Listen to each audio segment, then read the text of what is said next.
தேவாதி தேவனுக்கு எல்லா கனம் துதி மகிமை உண்டாக ஸ்தோத்தரிக்கிறேன். இந்த 12வது மாதத்தின் முதலாவது மனமகிழ்ச்சி நாளில், இந்த 6வது நாளில் நம்மை கூடி வர பண்ணின தேவனுக்கு மகிமை உண்டாக. கூடி வந்திருக்கிற உங்களை அவரை வாழ்த்துகிறேன். நாம் ஆராதிக்கும்படியாய், தேவனுடைய நாமத்தை மகிமைப்படுத்தி பாடும்படியாய் ஆராதிக்க கூடினோம். ஆர்ப்பரித்து பாடிடுவோம்.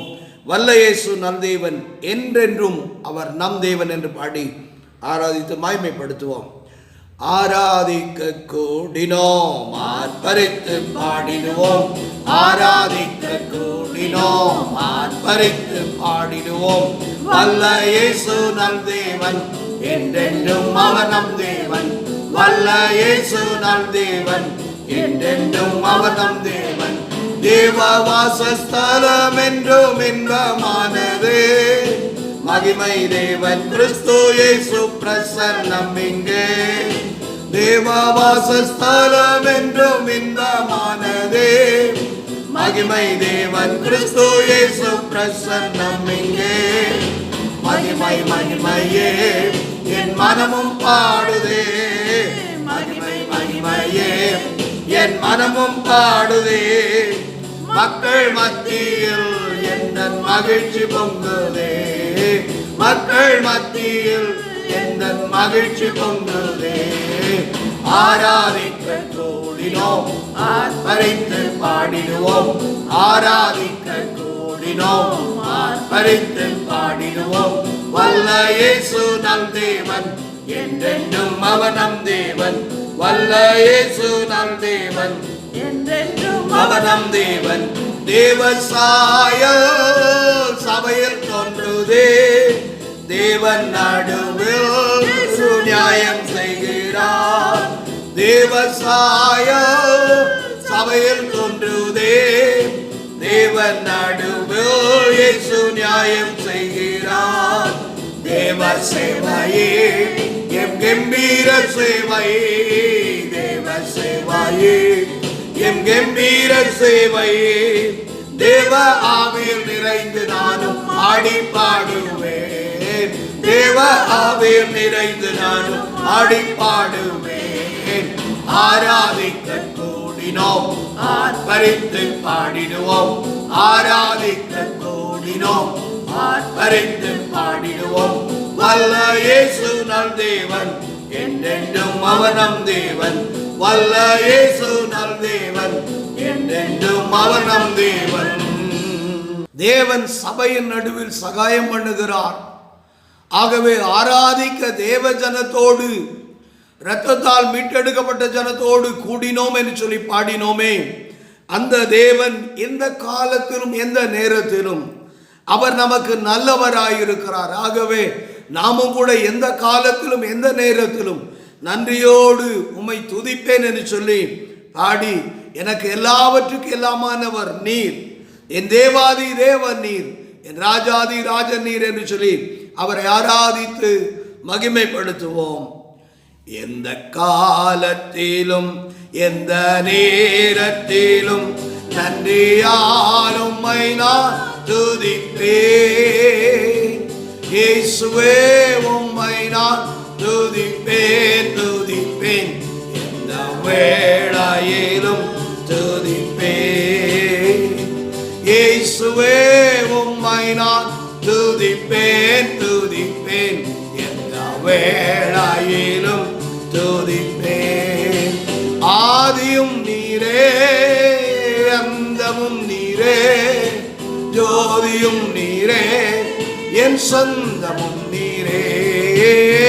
ஆதியும் நீரே, அந்தமும் நீரே, ஜோதியும் நீரே, என் சொந்தமும் நீரே. எந்த காலத்திலும் எந்த நேரத்திலும் நன்றியா உம்மை நான் துதிப்பேன். இயேசுவே உம்மை நான் துதிப்பேன், துதிப்பேன். எந்த வேளையிலும் துதிப்பேன்.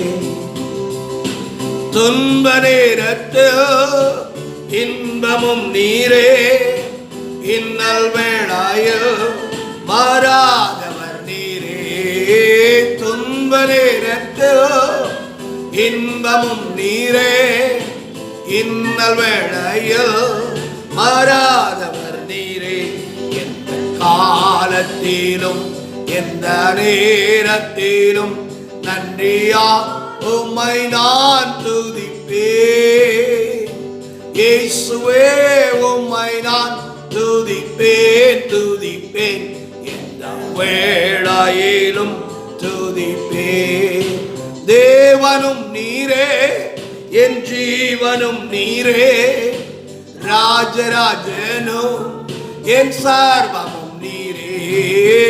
தேவனும் நீரே, என் ஜீவனும் நீரே, ராஜராஜனும் என் சர்வமும் நீரே. எந்த காலத்திலும் எந்த நேரத்திலும் நன்றியா உம்மை நான் துதிப்பேன். இயேசுவே உம்மை நான் துதிப்பேன் துதிப்பேன், எந்த வேளையிலும் துதிப்பேன். எந்த காலத்திலும் எந்த நேரத்திலும் நன்றியால் உம்மை நான் துதிப்பேன். இயேசுவே உம்மையே துதிப்பேன். எனக்கு ஆதியுமானவர் அந்தமுமானவர், என் வாழ்க்கையில் ஜோதியானவர், எனக்கு சொந்தமானவர். ஓ உம்மை துதிப்பேன் ஆண்டவரே. எனக்கு சொந்தமெல்லாம் நீங்க தான்ப்பா. ஓ லா காபை ஷேக் நாதாரா. ஆசாரியனுக்கு லேவியனுக்கு தேவனே சுதந்திரமும் சொந்தமுமானவர். தன் சொந்த ஜனத்திலே சுதந்திரம் அல்ல, நம்மை ராஜாக்களும் ஆசாரியர்களுமாய் தெரிந்தெடுத்தார். அவரே நமக்கு சொந்தமானவர். அவரை சார்ந்து கொண்டு ஓ துன்ப நேரத்தில் இன்பமானவரே, இன்னல் வேளையில் மாறாதவராய் என்னோடு கூட இருந்தவரே. நாம் கடந்து வந்த இந்த ஆண்டு முழுவதும் நமக்கு நேரிட்ட இக்கட்டில் எல்லாம் அவர் நமக்கு மாறாதவராய் இருந்து நடத்தினாரே. என் தேவாதி தேவனும் என் ராஜாதி ராஜனும் என் கர்த்தாதி கர்த்தனும் நீரே நீரே நீரே. நீரல்லாமல் இல்லை ஆண்டவரே. ஓ நீரல்லாமல் வேறே இல்லை.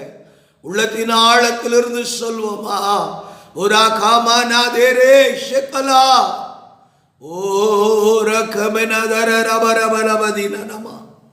நன்றியோட துதிக்கிறோம் ஆண்டவரே. ஹீனாரா காலாமானா.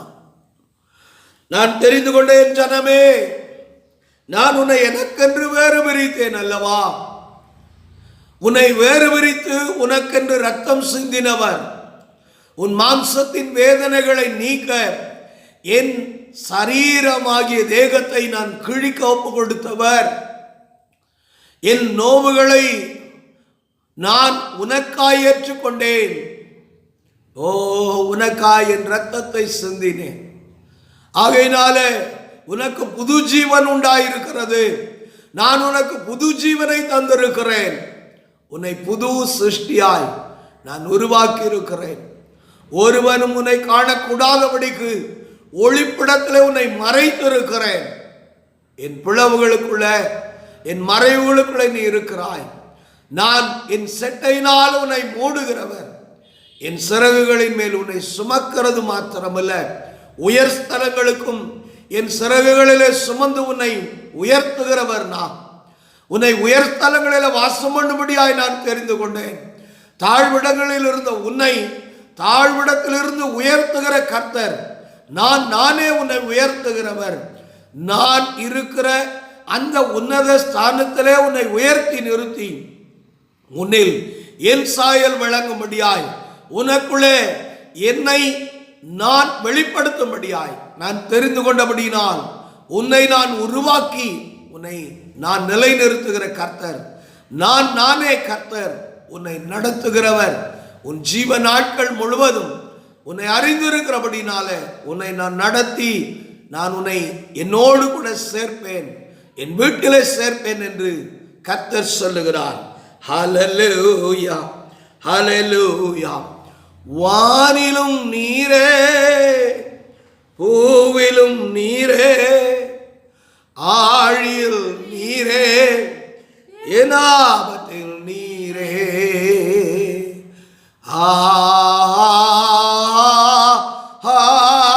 ஹல்லேலூயா,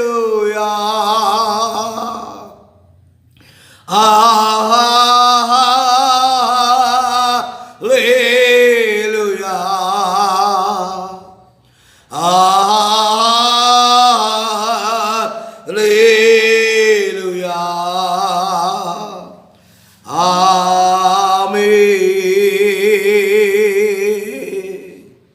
இயேசு கிறிஸ்துவின் நாமத்தில் பிதாவே, ஆமென். இந்த 12வது மாதத்தின் முதலாவது மனமகிழ்ச்சி நாளில் 5 நாட்களை கடந்து 6ஆம் நாளுக்குள்ள பிரவேசித்திருக்கிற நமக்கு தேவன் இந்த முதல் மனமகிழ்ச்சி நாளில் கொடுக்கிற வார்த்தை மார்க்கு எழுதின சுவிசேஷம் 11ஆம் அதிகாரத்தின் 4ஆம் வசனம். அவர்கள் போய் வெளியே இருவழி சந்தியில் ஒரு வாசல் அருகே கட்டியிருந்த அந்த குட்டியை கண்டு அதை அவிழ்த்தார்கள். இந்த பகுதியை கர்த்தரின் சிந்தையில கொண்டு வந்தார். அவர் எருசலேமுக்கு திரும்ப வருகிறார். அப்பொழுது தம்முடைய சீஷர்களில் 2 பேரை அழைத்து, உங்களுக்கு எதிரே இருக்கிற கிராமத்திற்கு போங்கள், அங்கே இருவழி சந்தையில கட்டப்பட்டிருக்கிற ஒரு கழுதை குட்டியை காண்பீர்கள், அதை அவிழ்த்து கொண்டு வாருங்கள். ஒருவன் அதை ஏன் அவிழ்க்கிறீர்கள் என்று கேட்டால், இது ஆண்டவருக்கு தேவை என்று சொல்லுங்கள், அனுப்புவார்கள் என்று சொன்னார். அப்படியே அவர்கள் போய் கண்டு அவிழ்த்தார்கள் என்கிறதை பார்க்கிறோம். இந்த வசனம் என் சிந்தையில நான் பார்க்கிறேன். இருவழி சந்தையில அந்த கழுதை கட்டப்பட்டிருந்தது, வாசல் அருகே கட்டப்பட்டிருந்தது. ஒருவனும் ஒரு காலும் ஏறிராத கழுதை குட்டியாய் இருந்தது. அந்த கழுதை நிலவரம் கட்டப்பட்ட நிலவரத்தில் இருந்தது.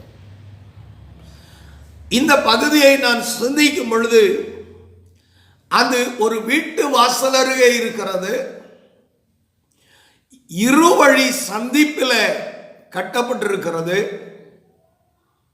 ஆனால் ஒருவனும் பயன்படுத்தாத இந்த கழுதை. இன்றைக்கும் கூட இந்த 12வது மாதத்துக்குள்ள பிரவேசித்திருக்கிற உங்களுக்கு தேவன் கொடுக்கிற வார்த்தை, நான் ஒவ்வொருவருடைய நிலவரத்தையும் அறிந்திருக்கிறேன் என்று கர்த்தர் சொல்லுகிறார். உன் நிலவரம் அது நீ எந்த நிலவரத்தில் இருக்கிறாய்? வாசல் அண்டையில் இருக்கிறாய், ஆனால் வாசலுக்குள்ளே பிரவேசிக்கவோ உன்னால் கூடவில்லை. இளையகுமாரன் தகப்பனிடத்தில் ஓடி வந்த பொழுது அவன் நடந்து வருகிறான். தகப்பன் ஓடி சென்று கட்டிக்கொண்டான். அவனை கட்டிக்கொண்டவன் அவனுக்கு உள்ளே அழைக்கிறான். இப்பொழுது தகப்பன் வீட்டுக்குள்ளே போனான். இழந்து போன எல்லாவற்றையும் அங்கே அனுபவிக்க முடியாய் அவன் தகப்பன் வீட்டுக்குள்ளே இப்பொழுது கடந்து போனான். எல்லாவற்றையும் இழந்து துன்மார்க்கமாய் ஜீவித்தவன் தகப்பனிடத்திலிருந்து தனக்கு வேண்டியதை பிரித்து கொண்டு தன்னுடையவைகள் எல்லாம் அவன் எவ்வளவு வைக்காதபடிக்கு அவைகளை அங்கிருந்து அவைகளை அசையா சொத்துக்களாயிருந்தவைகளையும் அசைகிறவைகளாய் மாற்றி கொண்டு போய் அழித்து விட்டு வந்தவன். அவனுடைய ஜீவியத்தில் பார்க்கிறோம், அவனை உள்ளே சேர்த்து கொண்டான். ஆனால் இந்த கழுதையுடைய நிலவரமோ உள்ளே போக முடியவில்லை, ஆனால் வாசல் அருகிலே தான் இருக்கிறது. அதுபோலதான் அநேக நன்மைகள் உள்ளே இருக்கிறது. அநேக பாதுகாப்பு உள்ள ஒரு இடம் உனக்கு அருகில் இருந்தாலும் உன்னால் உள்ளே பிரவேசிக்க முடியாதபடிக்கு, அல்லாவிட்டால் நன்மையை பெற்றுக்கொள்ள முடியாதபடிக்கு நீ இருக்கிறாயோ? அல்லாவிட்டால் இந்த கழுதையை போல இருவழி சந்து, 2 பாதைகள் சந்திக்கிற, 2 வழிகள் சந்திக்கிற அந்த இடத்துல இருந்து எந்த ஒரு பாதையிலும் போக முடியாதபடிக்கு, நன்மையான பாதையானாலும் தீமையான பாதையானாலும், அல்லாவிட்டால் எந்த ஒரு மார்க்கத்திலும் போக முடியாதபடிக்கு கட்டப்பட்ட நிலவரத்தில் நீ காணப்படுகிறாயோ? உன் நிலவரத்தை கர்த்தர் அறிந்திருக்கிறார். இந்த 12வது மாதத்தில் உன் சூழ்நிலைகளை கர்த்தர் அறிந்திருக்கிறார். உன் நிலவரத்தை கர்த்தர் அறிந்திருக்கிறார். உன்னுடைய ஒவ்வொரு தனிமையும் அந்தரங்கத்தையும் அறிந்திருக்கிறார். இந்த கழுதை தன் எஜமான இடத்துல கூட தன் காரியங்களை விவரித்து சொல்ல பிலேயாமுடைய கழுதை போல வாய் திறக்கப்பட்ட கழுதை இல்லை. மாத்திரல்ல, அது பயனுள்ள கழுதையா இருக்குமானால் அதை கவனித்துக் கொள்வான். ஒருவனும் ஒரு காலம் ஏறிராத கழுதை என்று சொன்னால் அதனுடைய தேவைகள் கூட சந்திக்கப்படாமல் இருந்திருக்கலாம். காரணம், உழைக்கிற அவனுக்கு பயன்படுத்தப்படுகிற ஒரு கழுதையானால் அதற்கு மேய்ச்சல் காட்டுவான், அதற்கு தண்ணீர் காட்டுவான். ஆனால் இதுவோ வாசல் அருகே இருக்கிறது, ஒருவனுக்கு பயன்படாத, ஒருவனும் ஒரு காலம் ஏறிராத என்று இருக்கிறது, ஒரு காரியத்திற்கும் பயன்படுத்த மனதற்ற ஒரு கழுதை. அப்படிப்பட்ட நிலவரத்தில் எல்லாராலும் உதாசீனம் பண்ணப்பட்டு, எல்லாராலும் புறக்கணிக்கப்பட்டு, உன்னை ஒரு பொருட்டண்டு எண்ணாதபடிக்கு, உன் கட்டுகளையும் நினைத்து ஒருவனும் கட்டவிழ்க்கப்படாதபடிக்கு நீ கட்டப்பட்ட நிலவரத்தில் நீ அசைவற்று கிடக்கிறாயோ, ஸ்தம்பித்த நிலவரத்தில் உன் ஜீவியம் இருக்கிறதோ. என்னை கேட்கிற, என்னை பார்க்கிற எனக்கு அருமையான தேவ ஜனமே, உன்னை சிருஷ்டித்தவர் உன்னை அறிந்திருக்கிறார். உன் நிலவரங்கள் தெரியும். நீ எந்த இடத்துல கட்டப்பட்டிருக்கிறாய் என்று சொல்லி தெரியும். அந்த கழுதை வாசல் அருகே இருக்கிறது. மழையானாலும் பனியானாலும் அது வெயிலானாலும் அங்கேதானே அது கட்டப்பட்ட நிலவரத்தில் நிற்க வேண்டியிருந்தது. இன்றைக்கு பல சூழ்நிலைகளின் மத்தியில உன்னுடைய நிலவரங்கள், பாடுகளும் வேதனைகளும் துக்கங்களும் துன்பங்களும் அனுபவிக்கிற யாக்கோபு சொல்லுகிறானே, 20 வருட காலங்கள் வெயில் என்னை வாட்டினது, இரவில பனி என்னை நனைத்தது, நித்திரை என் கண்களுக்கு தூரமானது, மந்தையை மேய்த்து மந்தன் பலனை நான் புசிக்கவில்லை, கடாக்களை தின்னவில்லை என்று சொல்லுகிறானே, அதை போன்ற ஒரு பலனற்றவனாய் நீ நின்று கொண்டிருக்கிறாயோ. கர்த்தர் இந்த காலை வேளையில உனக்கு சொல்லுகிறார், உன் நிலவரத்தை அறிந்திருக்கிறேன். மாத்திரமல்ல, அவர் தாமே உன்மேல் மனதுருகினவராய், அவர் உன் அண்டைக்கு வருகிறதற்கு தாமதமாகும் என்கிறதை அறிந்து, அவர் வருகிறதற்கு முந்தி அவரை சூழ ஜனங்கள் இருக்கிறார்கள், அவர்களுடைய தேவைகளை சந்திக்க வேணும், அவர்களை விசாரித்து கொண்டு அவர் வந்து கொண்டிருக்கிறபடினாலே, அவர் தான் வருகிறதற்கு தாமதப்படுகிறதுனால அங்கே தமது சீஷர்கள் 2 பேரை முந்தி அனுப்பி அந்த கழுதையை முன்கூட்டி கட்டவிழ்க்க சொன்னார். இன்றைக்கு கூட உன்னை கட்டவிழ்க்கும்படியாய் தேவன் சித்த கொண்ட நேரம் சமீபமாய் இருக்கிறது என்று சொல்லி நான் உனக்கு இந்த காலவேளையில இந்த வார்த்தையின் மூலம் தீர்க்க தரிசனமாய் உனக்கு சொல்லட்டும். உன் கட்டுகளை அறுக்க, உன்னுடைய நிலைமையை மாற்ற, எண்ணுவாரற்று கிடந்த உன்னுடைய நிலவரத்தை மாற்ற தேவன் தமது தூதனை அனுப்பி உன்னை கட்டவிழ்க்கிறார். இப்பொழுது இந்த வார்த்தை கேட்கிற உன்னை அவர் கட்டவிழ்த்து கொண்டிருக்கிறார். ஆகவே திடன்கொள், சோர்ந்து போகாதே, தளர்ந்து போன உன் கைகளை பலப்படுத்திக் கொண்டு நீ கால் ஊன்றி எழுந்து நெல். ஒருவேளை இந்த கழுதை கட்டப்பட்ட நிலவரத்திலிருந்தனால மடங்கி படுத்திருக்கலாம், ஆனால் இந்த சீஷர்கள் போன உடனே அது எழுந்து நின்றிருக்கும். அது போலதான் உன்னுடைய நிலவரத்தில் உன்னுடைய சோர்வை விட்டு நீ எழுந்துரு. நீ படுத்து கிடக்கிற இடத்தை விட்டு எழுந்துரு. நீ எழுந்து நோக்கிப்பார். உன் வழிகளை ஆயத்தமாக்கினவர் உனக்காய் தூதர்களை அனுப்புகிறார். அவர்கள் வந்து உன்னை விடுதலை ஆக்குகிறவர்களாய் இருக்கிறார்கள்.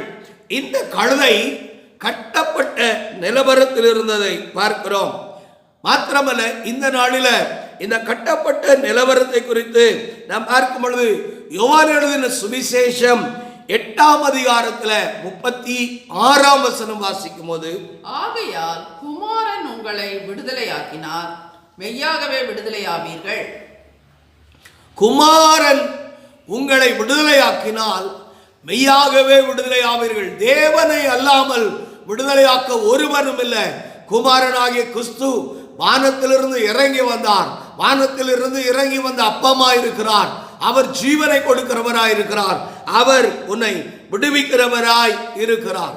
முதலாவது, நான் இந்த இரு வழியை முக்கியப்படுத்த விரும்புகிறேன். இந்த இரு வழி என்று சொல்லுகிறதுல 3 காரியங்களை நான் உங்களுக்கு முன்பாக சுருக்கமாய் வைத்து கடந்தோட விரும்புகிறேன். மத்தேயு எழுதின சுவிசேஷம் 7ஆம் அதிகாரம் 13, 14 வசனங்களை வாசிக்கும் பொழுது, இடுக்கமான வாசல் வழியால் உட்பிரவேசியுங்கள், கேட்டுக்கு போகிற வாசல் விரிவும் வழி விசாலமாயிருக்கிறது, அதின் வழியாய் பிரவேசிக்கிறவர்கள் அநேகர். ஜீவனுக்கு போகிற வாசல் இடுக்கமும் வழி நெருக்கமுமாயிருக்கிறது, அதை கண்டுபிடிக்கிறவர்கள் சிலர். இந்த 2 வசனங்களும் ஜீவ மார்க்கத்தையும் மரண வழியையும் சொல்லுகிறது. ஜீவ வழியையும் மரண வழியும் குறித்து பேசுகிறது. 2 நன்மைகளையும் தேவன் நமக்கு முன்பாக வைக்கிறார்.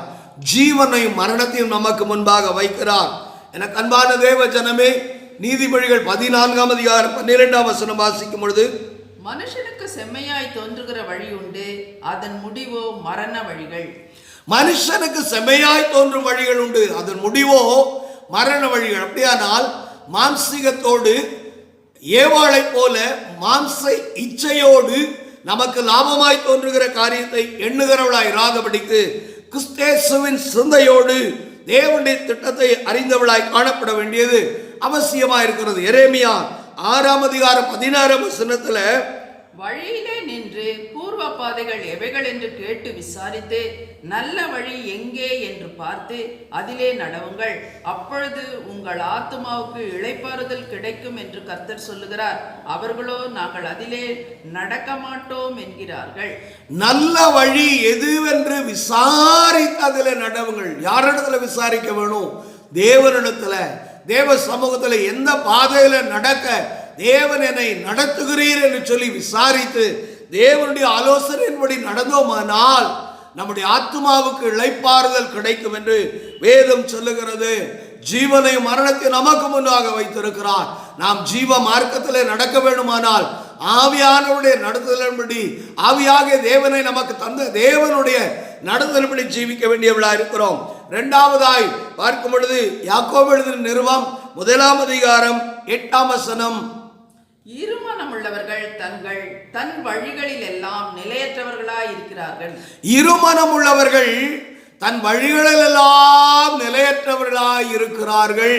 8ஆம் வசனம் சொல்லுகிறது, அப்படிப்பட்ட மனுஷன் தான் கர்த்தரிடத்தில் எதையாகிலும் பெறலாம் என்று நினையாதிருப்பானாக. அப்படிப்பட்ட மனுஷன் 7ஆம் வசனம் சொல்லுகிறது, அப்படிப்பட்ட மனுஷன் எதையாகிலும் கர்த்தரிடத்தில் பெறலாம் என்று நினையாதிருக்க கடவன். ஏனென்றால் அவன் நிலையற்றவனாயிருக்கிறான், இருமனம் உள்ளவனாயிருக்கிறான்.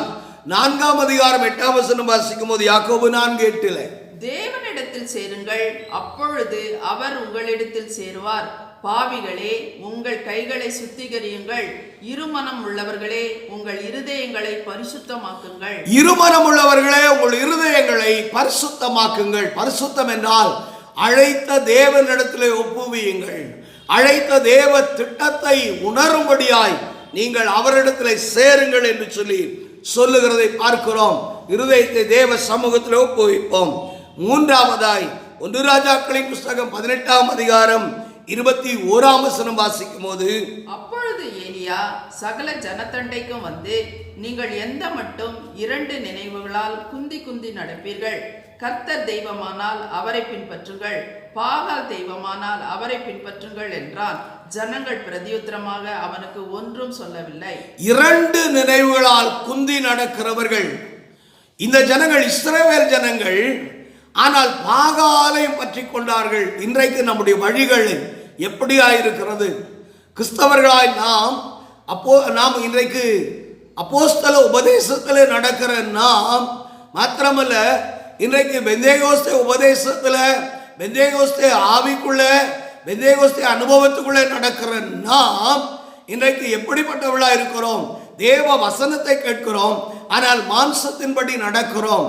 எப்படி என்றால், தேவன் நமக்கு ஏற்படுத்தி கொடுத்த குடும்பம், தேவன் நமக்கு ஏற்படுத்தி கொடுத்த ஊழியக்காரர்கள், தேவன் நமக்கு ஏற்படுத்தி கொடுத்த மூத்த நம்மை வழிநடத்துகிறவர்கள் கருத்தில் நம்மை ஒப்புக்கொடாதபடிக்கு சுயமாய் நடக்கிறோம்.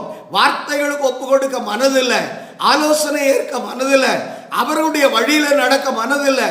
வயது மூத்தவர்கள் ஏதாகிலும் ஒரு வார்த்தை சொன்னால் அதை சகிக்க மனதில்லை. அவர்கள் சொல்லுகிறதின் அர்த்தத்தை விளங்கிக் கொள்ளக்கூடிய அனுபவமோ ஞானமோ அல்லாவிட்டால் போதுமான திறமையோ இல்லாவிட்டாலும் அதை விளங்கிக் கொள்ள பொறுமையோடு இருந்தால்தான் ஏன் சொல்லுகிறார்கள் என்று அறிந்து கொள்ள முடியும். ஆனால் இன்றைக்கு இந்த சிந்தை ஊழியக்காரனுக்கு உடனோய் இருக்கிற மற்றவர்களுக்கு வருகிறது இல்லை. வீட்டில் இருக்கிற பெற்றோரோடு இருக்கிற பிள்ளைகளுக்கு இந்த சிந்தை வருகிறது இல்லை. அவர்களுடைய சிந்தை தான் நிறைவேற வேண்டும் என்கிறார்கள். ஆனால் வேதம் சொல்கிறது, பிள்ளைகளே உங்கள் பெற்றோருக்கு கீழ்ப்படியுங்கள். அதுபோல உங்களை நடத்துகிறவர்களுக்கு உங்கள் நடத்துகிறவர்களை மாதிரிகளாய் கொண்டு நீங்கள் அவளை பின்பற்றுங்கள் என்று எழுதியிருக்கிறது. மேலான அதிகாரங்களுக்கு கீழ்ப்படியுங்கள் என்று எழுதியிருக்கிறது. ஆனால் விசுவாச ஜீவியத்தில் இருக்கிறவர்கள், வசனத்தில் தேறினவர்கள், வசனத்தை அறிந்தவர்கள், இன்னும் வசனத்தை பிரசங்கிக்கிறவர்கள் தானே அந்த வசனத்தின்படி பொறுமையும் சாந்தமும் அமைதலும் உள்ள ஜீவியமற்றவர்களாய் இருக்கிறதை காண்கிறோம். ஆகவே எனக்கு அருமையான தேவ ஜனமே, நம்மை திருப்பிக் கொள்வோம். அல்லாவிட்டால் இருவழி சந்திலே நிலைத்திருக்கிற கழுதை நிலவரமாய் மாறிப்போம். நாம் எப்பொழுது அவருடைய கட்டமைப்புக்கு நம்மை ஒப்பு கொடுக்கிறோமோ, எப்பொழுது அவருடைய சித்தத்துக்கு அவருடைய வார்த்தைகளும் ஒப்பு கொடுக்கிறோமோ, அப்பொழுது அவர் கட்டமைத்து நம்மை பரியன்படுத்தி எல்லாருடைய கண்களும் அந்த கழுதையை நோக்கி பார்த்தது போல, அந்த கழுதையின் தேவைகள் சந்திக்கப்பட்டது போல இன்றைக்கு தேவைகள் சந்திக்கப்படுகிறது மாத்திரமல்ல, கனப்படுத்தி உயர்த்துகிறவருமாய் இருக்கிறார். செபிப்போம். பரிசுத்தமுள்ள நல்ல ஆண்டவரே, இந்த வார்த்தைகளுக்காக ஸ்தோத்திரிக்கிறோம். இந்த வார்த்தையின்படி கட்டுகளை அறுத்து எங்களை பயன்படுத்துவீராக. தள்ளப்பட்டு கிடக்கிற எங்களை எடுத்து நிறுத்துவீராக என்று ஒப்பு கொடுக்கிற ஒவ்வொரு மேலும் உடைய கரம் அமரட்டும். ஆசீர்வதியும். இயேசு கிறிஸ்துவின் நாமத்தில் ஜெபம் கேளும் நல்ல பிதாவே, ஆமென். நம்முடைய கர்த்தராகிய இயேசு கிறிஸ்துவின் கிருபையும் பிதாவாகிய தேவனுடைய அன்பும் பரிசுத்த ஆவியானுடைய வழிநடத்தலும் அன்பும் இன்றும் என்னும் சதா காலங்களிலும் அவருடைய வரைபறிந்தும் நம் அனைவரோடு கூட இருப்பதாக. ஆமென்.